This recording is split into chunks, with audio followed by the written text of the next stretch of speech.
Mikey. Happy What up, Tuesday. Gabe? Well, we had an interesting weekend, huh, man? Interesting indeed. Holy cow. Yes. Holy cow is right. So, game winning drives all about us all season, pushing, trying to scoop all these big contests. The Survivor Atlas entry in Grandissimo has finally met its demise. Titanic. Yeah, Iceberg, dead ahead. Man, so Arizona taking us south, was the number one pick in Grandissimo, so it was a little chalky. I think it's probably a little fishy. But dang, watching that game, that was just it felt cruel. They so many times they made us think that we had it locked up. Like, as soon as that dude broke it open, dropped Mikado, as we're calling him in Discord. Just in your head, you're already going, all right, week 6, I gotta be. Oh, am I going Green Bay? Am I going the Rams? And then you start filling out your interest for next week, and then boom, it turned to just dust.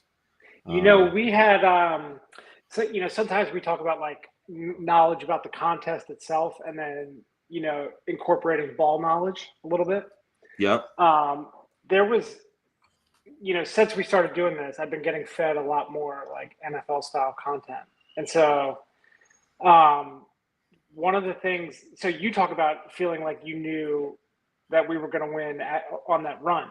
I felt like we knew we were going to win well before that, because there's this dude on TikTok that did a breakdown of the Panthers, and he like dove in on like the offensive line. And the Panthers? The Titans. Yeah, okay. Yeah, sorry. And he like dove in on the offensive line of the Titans, and he like was showing play by play like how bad they were. He was like, "Look, this dude comes across. This is his blocking assignment. Completely whiffs down. This." And then they're like, the tackle. He's trying to communicate with the guard, and they're not on the same page. No, they can't get it right. Sack, whatever. This was like the last few games or something. And I was like, he essentially, his takeaway was like, there's never been an offensive line like this bad or like this out of shape and this, And so I was like, oh, so it's like a guarantee. Okay, so next week, probably Packers. And then I think, like, truth be told, I expected it to be like 40-3 or something like that. Yeah, after that first quarter looking at the offensive line stuff, I feel like anyone can look at the past and say people played bad, but that doesn't mean they are that bad, right? Obviously, I guess, based on what just occurred. But it's also so weird. Like, we don't need to get off into a tangent, but like football is so bizarre because like there's this whole game, and like everybody knows these players, like Christian McCaffrey, Deebo Samuel, like the quarterback, the everything, and then there's like half the team that you have no idea what they're doing, you have no idea their names, you have no idea anything about anything that they're doing. I played football for like 15 years, and I still have like no idea what any offensive lineman for any team other than like Kelsey, I guess, and then. And you're just supposed to be like, oh, okay, this team's better than this team, when you have no idea about half the team. Right, like all these people we don't know too, like what's their motivation? What's driving them? The dude that drops the ball at the 1-inch line, what is the main thing that drives all his behavior? Is he trying to look cool every second, or is it just in that second? Yeah, it must be. Besides getting knocked out of Grandissimo on the dude dropping the ball at the 1-inch line, if I can ignore that for a second, just stepping back, it is funny that lots of players do this, right? Like it's not a one-off. It's a human condition. It's not even like a 3-off. It's like a forever off. They just it's interesting look at a human like psychology, I guess, where it just keeps happening. New people do it, and it's almost like when someone does it and it's embarrassing, it like spreads it more and makes the next person more likely to do it because their brain like just can't process. They're about to score a touchdown. It's the best moment of their life, and then they just throw the ball. Yeah. And I was also, just to get this out of the way, I was kind of disappointed not having the angles showing that the ball actually didn't break the plane. Yeah. I feel like they just were like, they yep, were coming at it from like an upper 90 angle or whatever, which was kind of bizarre. So they just kind of assured us it was not broken, but I'm shouldn't they have skeptical. like a 4,000 whatever RPM or whatever shutter speed on a camera on the goal line? That seems like even if the team is at the other end of the field, you still have the goal line camera just sitting on the goal line where it's been all game, right? It wasn't there because they had to take it back from the other end. Yeah. Who knows? So yeah, that was a crazy Survivor bad beat. People are talking about the worst beat of all time. I'm pretty sure that was the worst beat in Circa, just as far as like widespread devastation. Yeah. In terms, I mean, I'm sure there was a game where it was like block punt out the ends, something wackadoo like that. But like, it probably had less than 1% of people on that team or something like that. Yes, I think it's the biggest I mean, obviously I'm biased because I got my own memories, but I think the biggest Survivor bad beat was that since the 2017 hook and ladder by Miami to beat the Patriots in the last second when Gronk was playing safety for some reason. Whatever though, that's almost 10 years ago now. Anyway, Mikey, your Circa entries doing good. You and the gang are doing good, right? Yeah. Did no, I think like last week we were still debating, so we hadn't locked in a pick. But I'm happy to report that we cast the vote and it came down. It was like 5 Colts, 4 Lions. And the last dude weighs in and goes Colts. Nice. So I feel like, and I was obviously on the Lions. And so I feel like I got a stay of execution there. I mean, it's a funny one, right? Because you're happy either way, and you don't know yet if that's going to be the payoff. Because maybe when you save Detroit, that's the time to get you. Who knows? Yeah. Not that it matters. Yeah, fair enough. But at least we're down the road. Yes. That's some good drama that you guys got through, and you went on the Colts. Can you talk a little bit about that? Just was there a big inspiration thing? Was it an anti-Cardinals thing? So we burned Cardinals, whatever. Oh, right. Yeah. You probably would have been busted out if you hadn't burned them. That's 100%. I feel like we're like 1 week ahead of the stay of execution by the teams that we've burned. Like the following week, we would have been like, all right, let's play this team out, play this team out, play this team. And so we're lucking out by staying one step ahead. So like, I wouldn't be surprised if the Colts are like a huge pick this week, or I think we actually looked at it. It's like next week or 2 weeks, whatever. And I'm sure, I'm almost positive they're going to lose then, because like we would have taken them, but we took them, this past week. So hey, divisional game, Tennessee's on the upswing. They might be able to take. Apparently, the offensive line watched that dude's TikTok and they learned how to play in the last week. Right. The whole offensive line group chat. They all saw it. Sending the link. They're like, "Have you guys seen this? Have you guys seen Johnny Bones 63117 telling us how to play offensive line?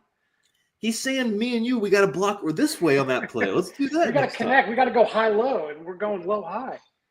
Yeah, we like in this age of short-form content, decentralized media. We don't need coaches. We just need every one of the fans sending in the video of pointing out where they messed up. And then we need like a finely tuned algorithm to do, send it to who needs to see it. Right. Send it to Tennessee. I don't know what video that Arizona gets. I don't know. Although I did feel, just to go back to the Arizona, did you see the clip of the coach yelling at the dude who dropped the... Yeah, and while the other dude's consoling him or whatever. Right. So it was like a dichotomy of like one dude that's like, and the other dude is like, hey man, you'll do okay. Keep it together. Right. It's like, This and the other, like the coach is like relate anyone with a survivor entry on Arizona. It's kind of a bad look for the coach to do that, but it did feel good just to see the coach chew him out a little bit and let him know some of the pain all the Arizona backers were feeling. Yeah. I A guess little voice from us, like Yeah. spoke through him, I suppose. I would have felt better if they cut the guy, just an eye for an eye type of thing. You burn all that survivor money, dude. You got to feel what it's like. But anyway, Cardinals, most of the field doesn't have them. Most people don't got to worry about dealing with that whole thing again. I mean, we talked about the Cardinals a bunch, and it deservedly so. But there was a bunch of other teams that didn't perform. Yes, I'm gonna bring up all the favorites lost. Seem like, right? Yeah. What do we got to look at here? The only favorites that won: Detroit, Indy, and Minnesota, Houston, New Orleans. Look at all these red numbers here: Rams, Cardinals, Bills, Eagles, Chiefs, Seahawks. Yeah, this was hard. I know someone that had an entry on the Saints there. Nice. What was their motivation? Just I don't know. I'm asking you. I mean, it's kind of, what is the reason to pick them, Mike? It's kind of funny to pick them. One, they definitely have the worst future value of all the favorites. Maybe not Miami, I guess, but and also that game, that game had a lot of people picked on both sides. Saints, Giants. Yeah, it was a heavy opinion game. Yeah, that's what it was. A heavy opinion game with two low future value teams. So you're going to see some action there. I know last week before we were kind of penciling in Giants on some entries, but glad we avoided that one. Giants are kind of in play every week now that their like true form is established. We got the Giants, Jets, New Orleans, Cincinnati. Oh, actually, sorry, this is last week's. The latest power ratings has Cincinnati as the worst, which is interesting because they just traded for Joe Flacco. You saw that? Yeah. What about what are you thinking about the Ravens? Okay, so first, I didn't watch any of that game. It just wasn't on my radar for Survivor watching. I mean, it's not. They don't look so bad just because the QB, right? They got other people hurt. It still seems like they're on track later in the year to be favored in a bunch of spots. But this week, it seems like they're maybe worth targeting, right? Rams at Baltimore. Rams are good football team. But I don't know. We did project Rams second. It feels like, to me at least, if this is like happening to your team, where you have a bunch of people going down, your defense sucks, and like other things are going on, and you have a literal locomotive in the backfield, shouldn't you go with like handing him the ball 30, 35 sometimes? And you can increase the variance if you're thinking that you're not as talented or a lot of your guys are out as the other team. So what are you referring to specifically before I start? Derrick Henry. I mean, if you have him on your team, why not just try your best with him and give him the ball? What, like, you don't need to run the wishbone, but like presumably you should try to give him the ball as many times as possible and kind of leave it in his hands. I mean, the teams are smart, man. Like they know if they do that, the other team is going to do it and counter it and stack the box or. Okay, fair, but I mean, I would just. It seems like they didn't really use that to the best of their ability, in my opinion. One thing I wonder about too with running backs is, especially Derrick Henry, especially in the Ravens situation, is like, okay, running backs take the most abuse out of every position, right? Like, Yeah. they're the most like turnover. No one's career lasts longer than 4 years anymore. Yeah. But they're also like, an offensive lineman and defensive lineman are, going at it from whatever, 1 foot, 2 feet, and then colliding. And yeah, they're bigger and Yeah, but stronger. But like a running back is getting, 4 yards before he blows someone up. Yeah, but the running back gets kind of bludgeoned all game. And if you're going to make the game plan, give him 35 carries in a game like with Cooper Rush, we're not supposed to win. It's going to take like you're saying you don't want to burn him, basically. Yeah, because it's not just gassing them out that day. Like you kind of take gas from your whole season when every hard game you go through. So if you're just committed to pounding the ball for 40 plays, like maybe there's a cost to that for your season. And since they're kind of in a rut and hoping to be charged up later, maybe they're just like, let's keep it fresh. I don't know. I feel like I would love to see more data on all this stuff about players getting gassed and what that means for how people play in the fourth quarter versus what it means for the fourth quarter of the season versus like what rosters get gassed less. And I think, all the box scores we grew up with across all sports, there's not one that really captures like energy spent. And it's like the main thing of doing athletics is like your energy, and it's not like they all just have infinite.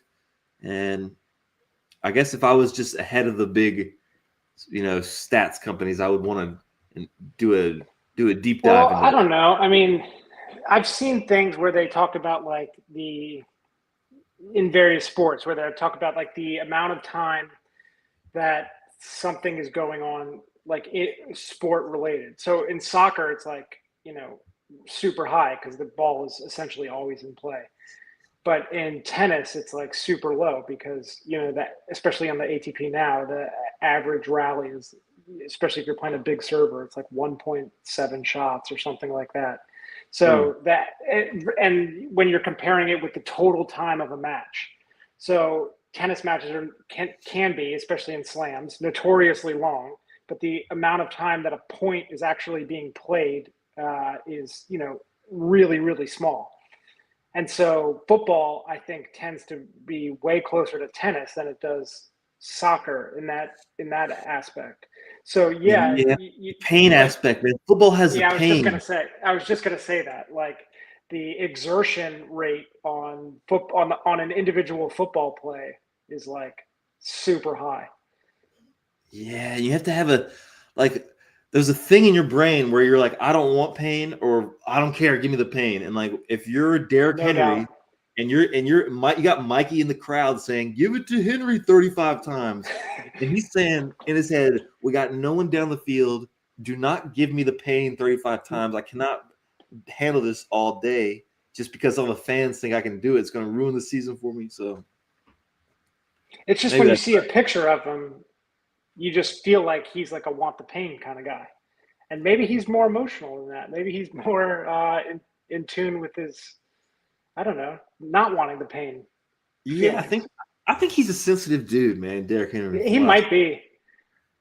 So I understand. Not to make fun of him, or not in a bad way, but he just might be like, like Ricky Williams was probably, that way. And he was a beast. Oh yeah, but after a while, Ricky didn't want the pain anymore, right? Yeah, and that became quite clear. Because he needed his medicine. Hey, thinking of this though, the Baltimore, we put projections out, and we put the Rams, who were playing at Baltimore, as number 2. But hey, if they were just saving Derrick Henry so they could gas him out this week, maybe Rams shouldn't be 75% to win, 7.5 point favorites. So I think, you want to talk a little week 6, we can get into it. Yeah, let's get to week 6, man. I think that this week is most similar to, I want to say week 4. Is that when Bills were massive against the Saints? Yep. So I think we have a week that's very similar to that week, because obviously the Packers are like head and shoulders above even the next closest team. I think actually this might be even more so than week 4, or Week maybe 3. week 3 with the Bills. I think the next closest team to the Bills was probably within 3 or 4 points, but I think this week it's like even more than that, in terms of the difference between Packers and the next closest team. Yes, great comparison here. So just throwing out some stuff. Buffalo this week, or excuse me, on the week 3 we're looking at, we're trying to compare it, trying to find some patterns, right? Yeah. And we see when Buffalo was this big favorite, about 19% of the people who had them available chose them. Okay. I'm glad you couched the stat with that, and not just a raw number, because you need to compare it. Yeah, perfect. I mean, like, no one's really put these picked from available numbers out, but it's how you got to be thinking about it. Because just giving the flat numbers incredibly irrelevant. It's just you need to compare it against the teams that had them available, because the difference between week 3 and this week, even though the spreads are relatively similar and in structure, is, we have 4 additional teams burned. So it's going to change quite a bit. And just, the people who had used Arizona before being off other things, it shifts the field in kind of weird ways that you gotta look into. Yeah. So what are some differences about this week compared to week 3 and the Buffalo at the top versus Green Bay? One, Green Bay's holiday team, worth saying. Not that their holiday spot is one that is like a money spot, pick them versus Detroit. 100%. I was just going to say that. But even though they're a holiday team, and whether you want to pick them or not, it's important to leave a spot open, Right. And also, now we're going into week 6. It's different than week 3. Like, week 3 still feels like the entire contest hasn't even unfolded. And it feels like the whole slate is available to you. Yes. Even though it's not, but it remember feels week 1, or first 2 weeks, not many people got knocked out. Yes. So everyone has lots of entries. Everyone's like in their head going, I don't need to waste a good team. I can pick Atlanta and Indy, and that'll get me through. And I think the kind of train of thoughts in the field matter. And people were just more primed in week 3 to want to save the big favorite. But now week 6, we're coming off the PTSD week, right? Where everyone's out. Everyone just felt the fire big time. Even if you didn't get knocked out, you saw the 8,000 people, whatever, get knocked out. Entries get knocked out, and you think, dang, that could be me on any game. So I'm gonna play safe. So week 6, we have Green Bay, and also for people who have been mapping all contest long, they've been seeing these Green Bay spots where, this week against Cincinnati, week 9 versus Carolina, week 11 versus the Giants. These 3 spots are the spots for Green Bay. Everyone looking at the map, no one's going, okay, well, Green Bay, even though it's, viable week 7s, 8, 10, no.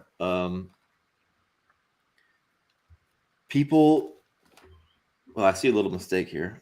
Well, week 17 has them -8 against the Ravens. Yeah, that one's weird though. The Ravens are hard to predict months in advance. That one could go from like Green Bay -8 to Green Bay +4. Yes. One thing on the map, looking at the really distant rounds in those spreads, during the offseason when we were rebuilding Alice, we had those numbers kind of blurred. So after 5 weeks from now, the spread would get a little blurry, so you could just barely see it in the future. Trying to convey the fact that is so far away. And a perfect example is the Jaguars. Which week are you looking at? You got a spot in mind? No, or just just in like general? just generally, like preseason, everyone thinks Jaguars are a duty pile, and over the last whatever 3 weeks, it seems like quite the opposite is the case, and they're kind of putting it together. So like, um, let's say preseason Jaguars, maybe against the Chargers, okay, for example, in week 12, the Chargers were probably like -6 or something. And then, with how Jacksonville's been playing, it's almost a pick 'em at this point. Hey, we got the charts, man. You can see Jacksonville, they started as below average. They had a little rough thing, and now the market has them above average, 0.2. Yeah. Yep. Yeah, so they'll have some spots later open up, I guess. Also, when you see the field shift and the teams get injured and some get strong, it's some weak teams looking good, some weak teams looking like the nut low. It kind of makes you want to pick a big favorite even more because you're like, okay, I'm seeing it now. Like I'm seeing it. I'm going to do this week 7, this week 8, this week 9, and Green Bay now can just get me there. Which in week 3, you don't really have that feeling because you're just kind of like, there's 15,000 people. I'm getting through 15,000 entries, and I'll just use Buffalo later. When there's also something to the notion of like kicking the can down the road, where it's like by taking the big favorite, you're kicking the can. Yeah. You're like, okay, Packers this week, and then you're like, I'll think about it next week. Yeah, I mean that was this past week with Arizona. I was kicking the can. That's a fair point. Yes. Oh well. So,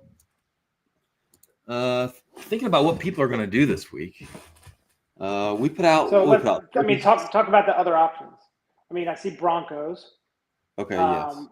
But they're only 48% available. They were like the hot pick in week 1, if you remember. Yeah, just one thing in Survivor, you kind of just want to be on a team that's a 7-point favorite or better every week. That's kind of it feels nicer. That's for sure.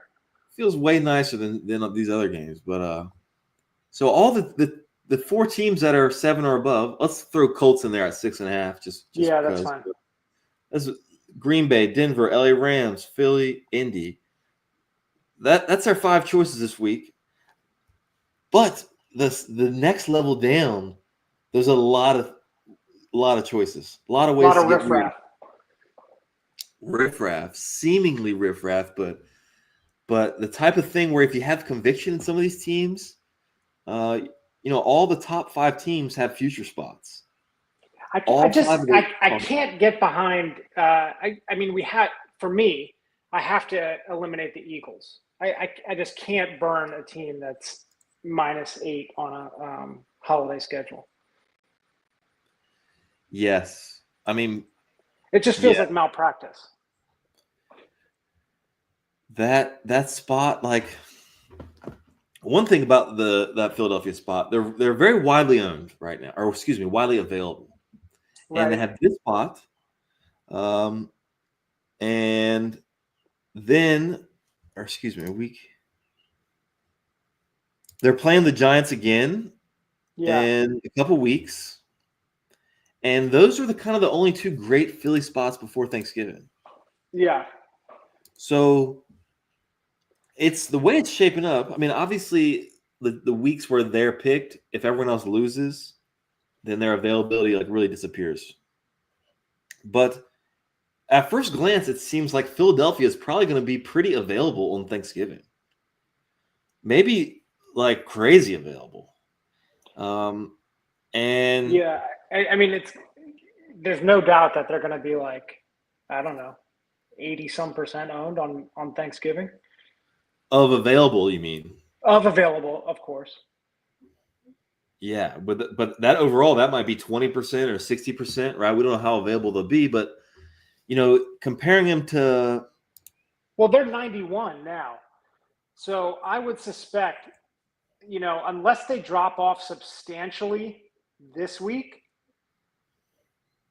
it's hard to. Okay, so if I'm not taking Philadelphia this week, right?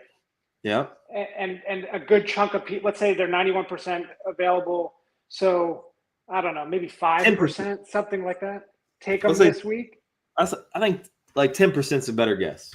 Okay, so then let's say they make it through. Then if we go 2 weeks from now, they're Giants minus 11 and a half. By that point, you kind of have to have it in your head that you're going to be looking to take them for the Thanksgiving slate, especially if Lamar Jackson isn't you don't have any clarity on that situation, because that's the other game where a team is 8.5-point favorite. Yes. So this is interesting. So Philadelphia right now, very available.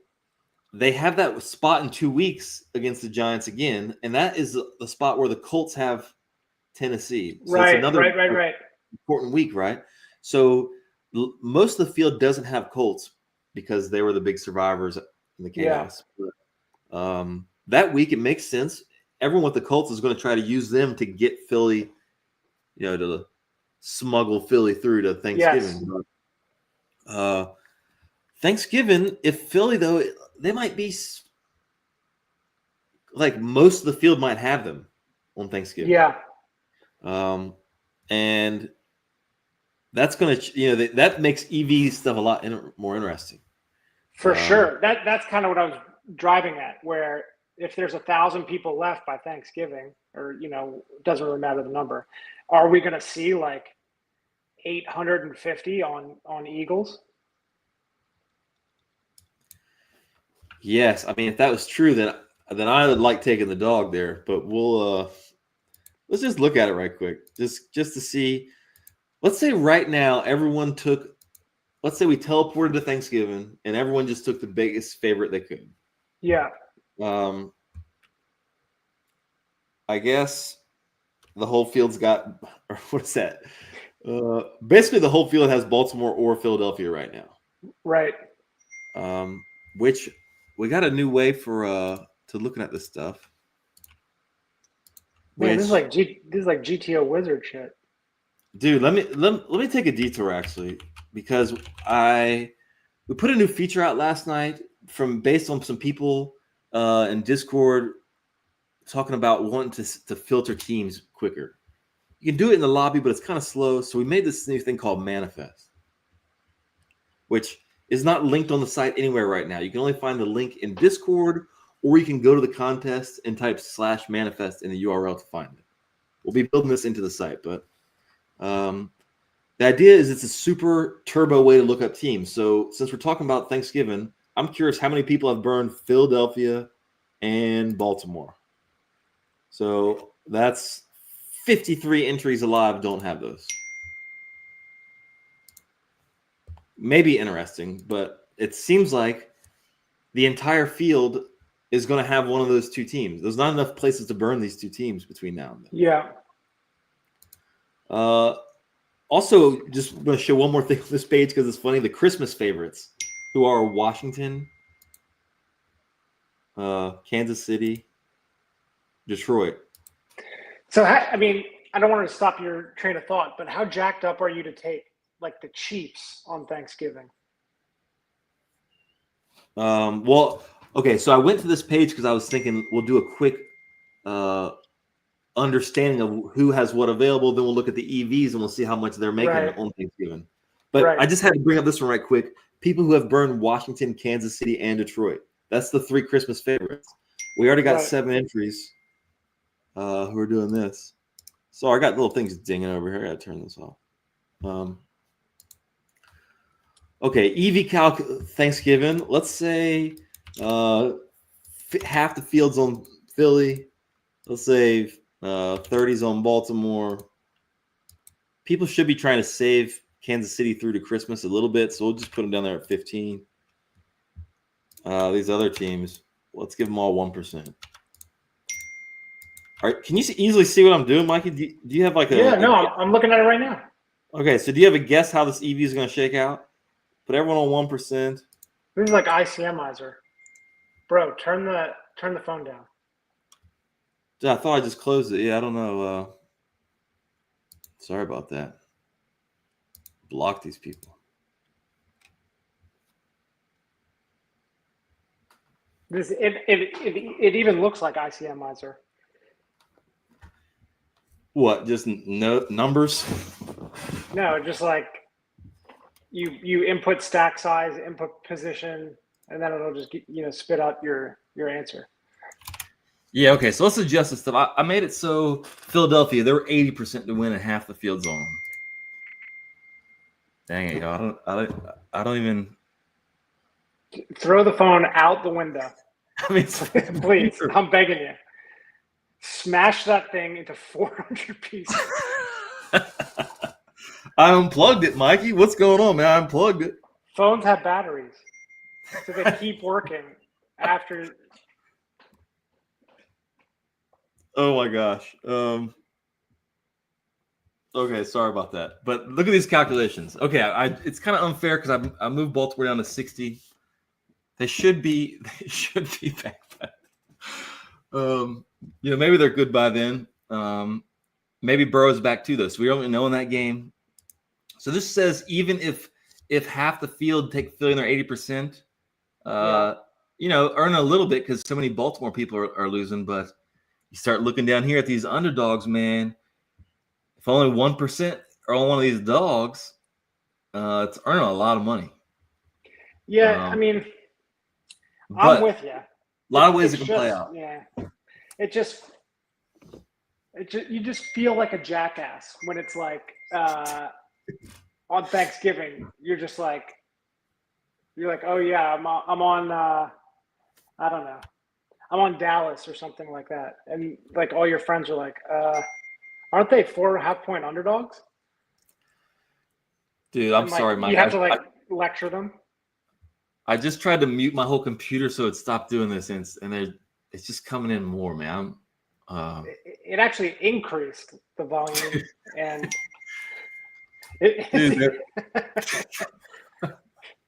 can you just please delete iMessage? Dude, it's like I know it's like I feel like it's North Korean hackers, man. They're coming for me right now, and they just find ways. They're finding the weak points, like the Raptors poking the cage. Link. Click this link. Yeah. Anyway, I hope we make it to Thanksgiving. My wife texts me so many screenshots of text messages with links. Ooh, someone does that? No, she whatever it is, it'll be like Bank of America wants you to fill this out for something, and she'll take a screenshot of it and send it to me before clicking it and be like, "Is this something I should click?" What the? Never. I just said as a general rule, never click any link for any reason from your phone for anything ever. Don't even screenshot it. Don't. Because I don't even want to see you seeing the link. Right. Don't want any pathways to open up.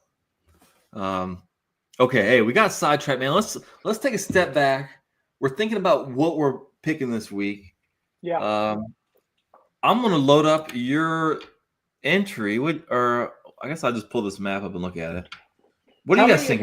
Oh no, I think I'm no longer the most basic entry. Oh, I might be. No, the most popular. Oh yeah, Rams. Yeah. Right. Because because they lost. So I might still be the most popular entry. Although I don't know, I feel like the Colts wasn't necessarily the most popular. No, because of the team, literally of the teams, they were the most popular that won, right? Yeah. So I was Broncos. That's you right there. Or no, you're second. Yeah.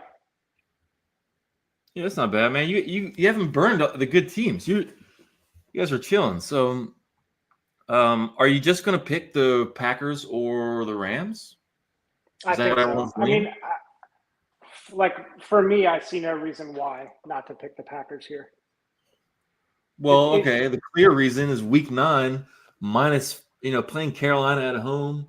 Carolina's showing a little toughness lately, but I guess maybe Green Bay could be bigger favorites here, right?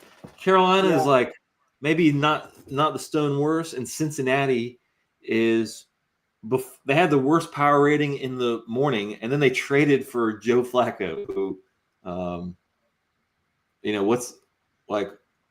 what's the thought there that he's going to get him some wins, or he's just not as bad as Browning? Browning's like not great, but I don't even know if Flacco is better or what the plan is. I don't know. Flacco might be better, but it's hard to imagine he's better now for that team. Quarterback takes some level. I don't know. Maybe like Mike Vick. Maybe Mike Vick would be somebody that could go into any team and just make them that much better. But Joe Flacco strikes me as somebody that needs a little bit of time with a team in order to perform at a high level. They got the receivers. They got the two best dudes, right? I guess. And that's worth something. They probably think they're getting open all year, and dang, Jake Browning can't. I mean, I guess they probably clown his ass so hard in the locker room. Well, hey, anyway, back to this week. The Green Bay decision. It's kind of cool that the Rams and the Green Bay, they have the same weeks of strength. Like, you can pick both now. Oh, so they can play off each other? Yeah, it's like a flip-flop. You either do one now, the other later, one later, the other now.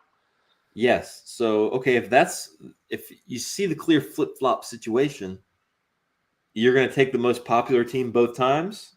Or are you guys going to try to get ahead? Like, are you even getting ahead this week, just like taking Green Bay? You're just hoping enough people pick the crappy teams to gain a couple percent?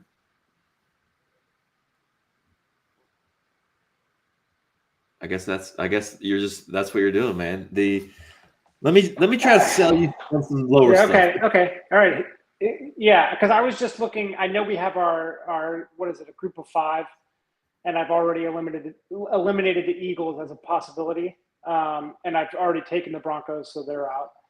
So, is there anybody? And we've already taken the Colts, so they're out.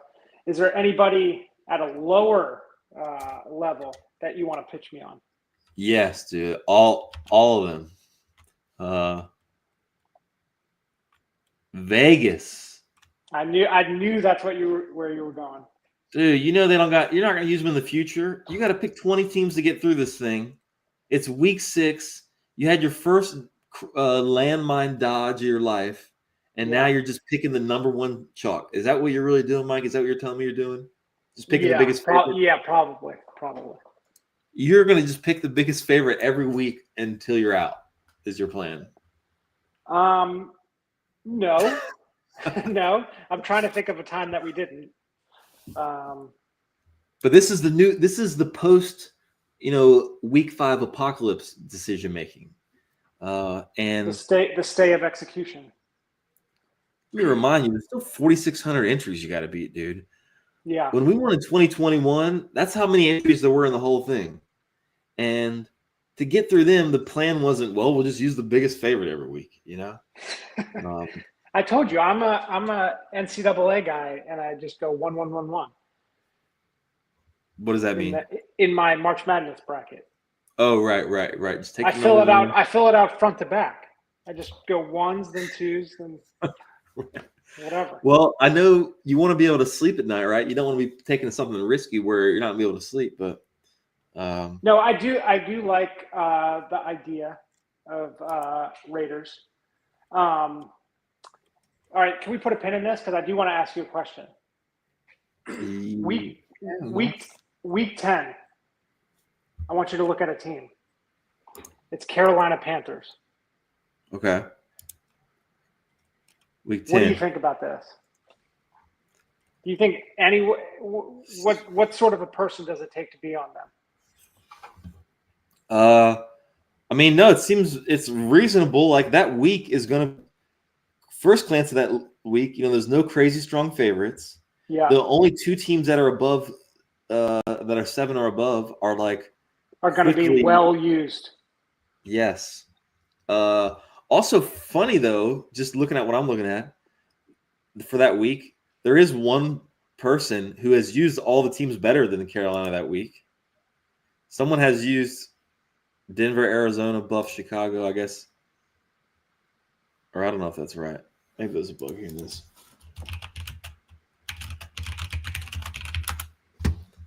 No, because I mean they have to have some more people because they're only 1.5 point favorites.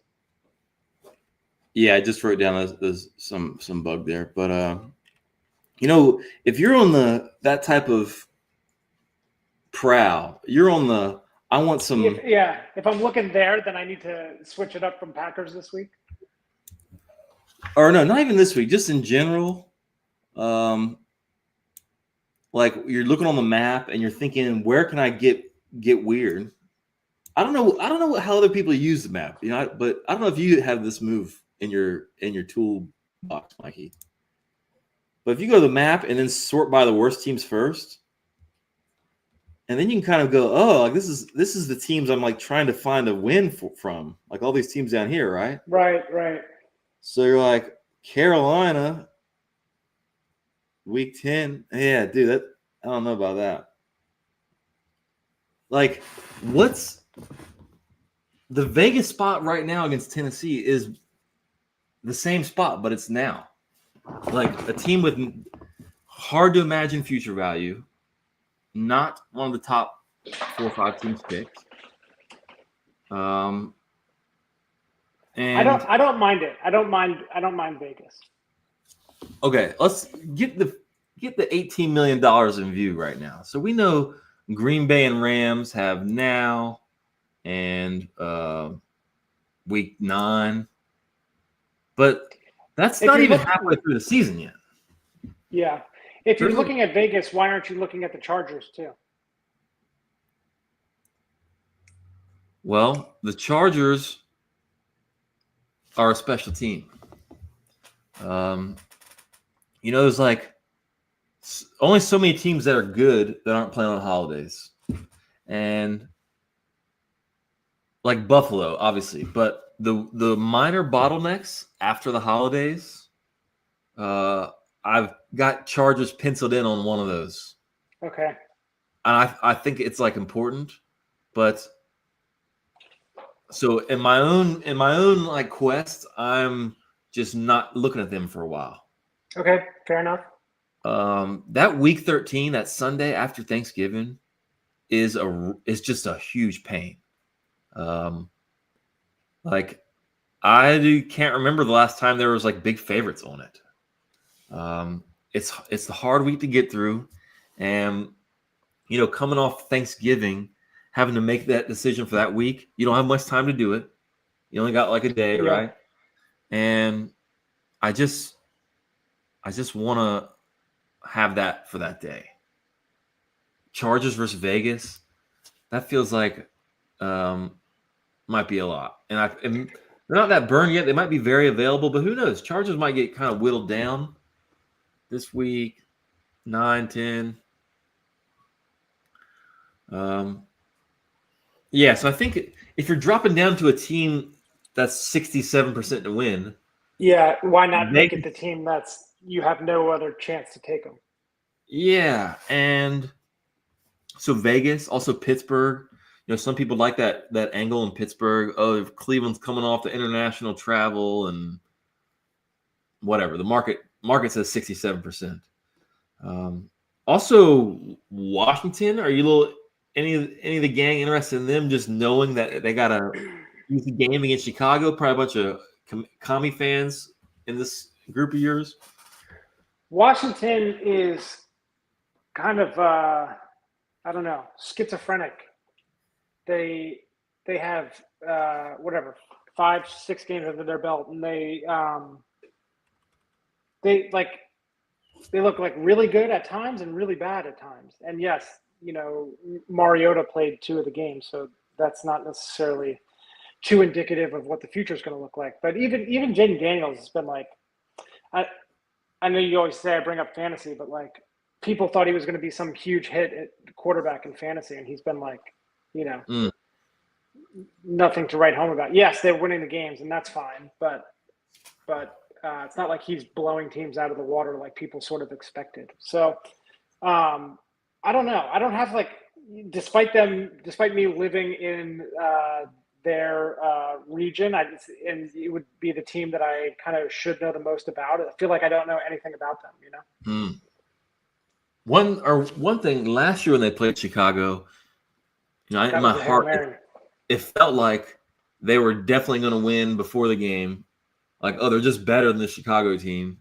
And then, of course, it needed a miracle to get over the top. So that's not really relevant except for our Homer Reeds needing to write them off, I guess. I don't know.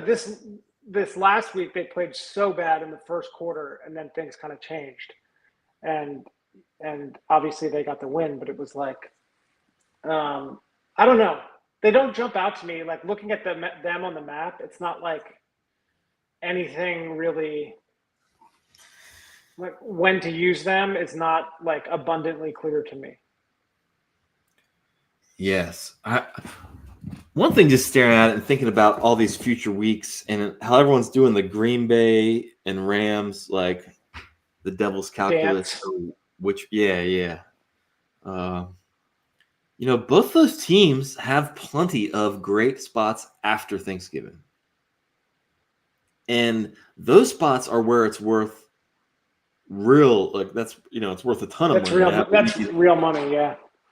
And it does make sense that the field is going to lean a little high on Green Bay. You know, if there was a Survivor genie who came down and told you what the exact popularity should be, if it was a, you know, break-even world, I think Green Bay is supposed to come in less than whatever they actually will come in. And it's just, I mean, you know, the path to $18 million, is it paved with taking the sure things or saving the sure things for when they're not so well, sure? It's got to be a mix, right? It's got to be a mix. You're going to have to get through some weeks with a big favorite. I mean, you can't like, you know, there's not going to be a ticket that was like, you know, 3-point underdog, 2-point favorite, 4-point favorite, 1-point underdog. Like that ticket is going to have, you know, 14-point favorite on it at some times. Right. The path, you're stringing favorites together, and it does feel good to survive. I don't know where I'm going. You know, my family, we still got a handful of entries, and it sounds like almost all of them are going to be on the Raiders. Got to have one Raiders, man. Yeah, I mean, I don't disagree with that. I just think, I don't know, now's the time to burn it. But man, I don't know. You got me a little concerned with your Flacco and the best receivers in the business. Oh, shoot. He's going to light him up. It's weird because Green Bay, they have the number one power rating, but they're off a bye and they haven't won in like a month. But the market's like, we hope they're the best because everyone else doesn't seem that good. So maybe there's some kind of regression. And yes, there's like universal codes for calling receiver plays, but like, is Flacco going to be drawing routes on his chest for these guys? He's seen all the plays. He knows all the routes. He knows all the playbooks. Right? Yes. I mean, look at the guy. Hey, one thing that's jumping out to me. Yeah. I want to just put it on the record before. I know we got like 5 minutes left, but Indy this week, they're only 43% available. They're minus 6.5, playing the stupid, no good Cardinals. And yes, everyone knows that Indy spot in a couple of weeks is going to be good. You know, them at home against Tennessee, it's hard for that not to be a good spot. Yeah. And also, I think everyone knows that spot, right? If you have Indy, everyone's like, week 8, gold stars around it, Indy. But I'm thinking they might be a sweet EV team this week where you're not burning a holiday team. You're not burning one of the powerhouse, you know, Rams. Yeah, Buffalo. If you have a plan for week 8, maybe that's like your Buffalo week or something. Exactly. Then yeah, I could see that. or New England hosting Cleveland. Maybe that I saw that feels too. a lot stronger that week, or Atlanta versus Miami. Just because the Indy's number one on the map for that week, like if 100% of people just go, "Oh, I'm saving them for then gets like smart to try to find ways to like attack everyone doing that. And if that means nobody's taking Colts this week, we put them at what, like 10% or something. We'll see where that goes. We'll see if their line gets to 7. We'll see what other teams come down. Just want to get that in there. Mikey, what else do we need to talk about before we wrap this up, man? We got everything covered. I mean, I'm looking at a little bit at week 7, and that feels like, I mean, obviously we'll talk more about that next week, but man, that feels like a really tough week, especially for my entry, which has burned like the majority of the big boys from that week. Ooh, yeah, you're gonna be sitting on Chicago with everyone. I don't know. I mean, like, so you want me to do you want me to hit a 2-game parlay right now with Raiders and some bum from next week? Jets hosting Carolina. Oh my God, I can't do it. I can't do a Raiders Jets parlay. I can't do it. Dude, you got no courage, man. No toughness. So I will say that there's no lines. We don't have the lines out for week 7 yet. They will be coming out today on Atlas sometime. And it does seem like there's some interplay with next week and this week. So everyone definitely look at that when you're making your picks. For anyone listening who's not a member of Atlas, who doesn't have access, we raised the prices a bunch today. We doubled the prices. So much of the field got knocked out. We hit our ceiling for how much we could raise the prices. So to everyone that has been a member, has already locked up their membership, we're raising the walls so other people can't, as easily see what you're looking at. So that feels cool. I feel like we're just doing right by our people doing that. And we're going to keep raising the price all season. What's it going to be when there's 10 left? When there's 10 people left? Is it going to be like $21,000 or something? No, cap it at $1,000 a week. But it's so useful the last probably pretty much through Thanksgiving the end, when you can actually look at the combos and see what's going on. And we just don't want people. That's when like real EV is being calculated. Like now we're doing your ticket's going to go from 1,400 to 1,503 or something. Yes. But that's 41,000. Right. When there's so many people, it is kind of weird, but I do think there's something to it. Okay, it's almost time to hit the close this button. But anyone's hanging on still, Brett Ritchie's going to do a video. He's going to fire something up right this second, or right in like a minute and a half. So if you're still itching for Survivor content because it's Tuesday and there's a lot to think about, go check that out. That's what I'm doing after this, is watching Brett see what he's got to say. And besides that, we have more features coming. We've got little diagrams and little designs, and it's just hard to ship everything and have all this content in Survivor, but we're doing it. We got more coming. Thanks everyone. And Thursday night. Thursday tailgate. Can't wait for that. That's Thursday, 4 p.m. Vegas time. And the game that night is interesting. It matters. So you got to be thinking about it before that. I'm not sure how much we'll be able to talk about it on the day of. Anyway, happy Tuesday, everybody. Bye. Bye.